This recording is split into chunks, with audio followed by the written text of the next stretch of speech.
Good morning everyone. बच्चे, हम इस वीडियो में सीखते हैं कि M1V1 किन केसेस में M2V2 के बराबर होगा और किन केसेस में बराबर नहीं होगा। ठीक है, क्योंकि अक्सर हमारे पास सामने कुछ ऐसे क्वेश्चंस आते हैं जिसमें हमें इन इक्वेशंस को यूज़ करना होता है, तो हम सही जगह इस इक्वेशन का यूज़ कर पाएँ, इसके लिए ये नॉलेज होनी काफ़ी ज़रूरी है। So let's start. जो मेरे पास मोलैरिटी होती है उसका फॉर्मूला क्या है? Number of moles of solute divided by volume of solution. ठीक है, अगर लीटर्स में है तो ओके, अगर ये ml में है तो हमें ऊपर 1000 के साथ मल्टीप्लाई करना पड़ेगा। तो मान लेते हैं कि बच्चे मेरे पास जो सोल्यूशन है वो किस में है? लीटर्स में है। तो यहां पर जो टर्म बन रही है, जो फिजिकल क्वांटिटी बन रही है, वो क्या है? Molarity into volume. तो हम पहले क्या करते हैं? मोलैरिटी को वॉल्यूम के साथ मल्टीप्लाई कर देते हैं। फिर ये जो वॉल्यूम डिवाइडेड में है वो उसके साथ चला गया कि मल्टीप्लाई हो जाएगा। Molarity into volume it is equals to number of moles. तो हमें यहां से एक बात समझनी चाहिए, वो क्या है इक्वेशन 1 से, कि जो मोलैरिटी इनटू वॉल्यूम का मल्टीप्लायर है, जो ये टर्म बनती है, ये किसको रिप्रेजेंट करती है? ये रिप्रेजेंट करती है number of moles of solute को। ऐसा केस जिसमें if number of moles of solute remains same, in that case M1V1 is equals to क्या हो जाएगा? M2V2।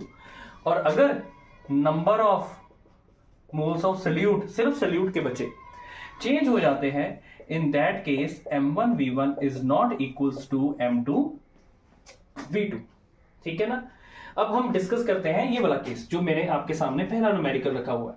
Calculate the molarity of the solution if we add 200 ml of water in 200 ml of 4 molar NaOH solution। तो आपके पास क्या है? एक container में 4 molar NaOH का सोल्यूशन है। तो सोल्यूट क्या हुआ बच्चे मेरे पास? यहां पर सोडियम हाइड्रोक्साइड।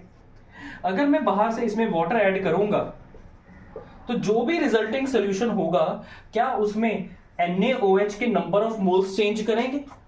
ठीक है, द आंसर इज नो।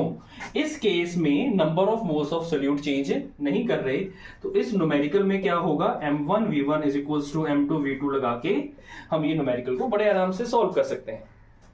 यहां पर अगर हम बहुत अच्छे से लिखना चाहें तो एक चीज और कर सकते हैं, M initial, V initial, M final, V final. ठीक है, फाइनल वॉल्यूम क्या हो जाएगा? अगर मैं 200 ml को 200 ml ऑफ सॉल्यूशन में मिक्स करूंगा तो what will be the value of final volume is 400 ml।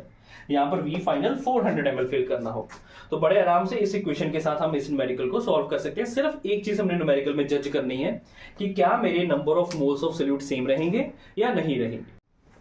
बढ़ते हैं बच्चे सेकंड न्यूमेरिकल की तरफ। इसमें बच्चे हमारे पास क्या है कि मुझे NaOH की मोलैरिटी निकालनी है। फिर से calculate the molarity of the solution of 4 molar NaOH solution, जिसमें हमने मिक्स कर दिया किसके साथ? HCl के साथ मिक्स कर दिया। अगर मैं ध्यान दूं बच्चे, NaOH तो HCl के साथ रिएक्शन करता है। अगर NaOH ने HCl के साथ रिएक्शन करी तो NaOH के नंबर ऑफ मोल्स क्या कर जाएंगे? कम हो जाएंगे।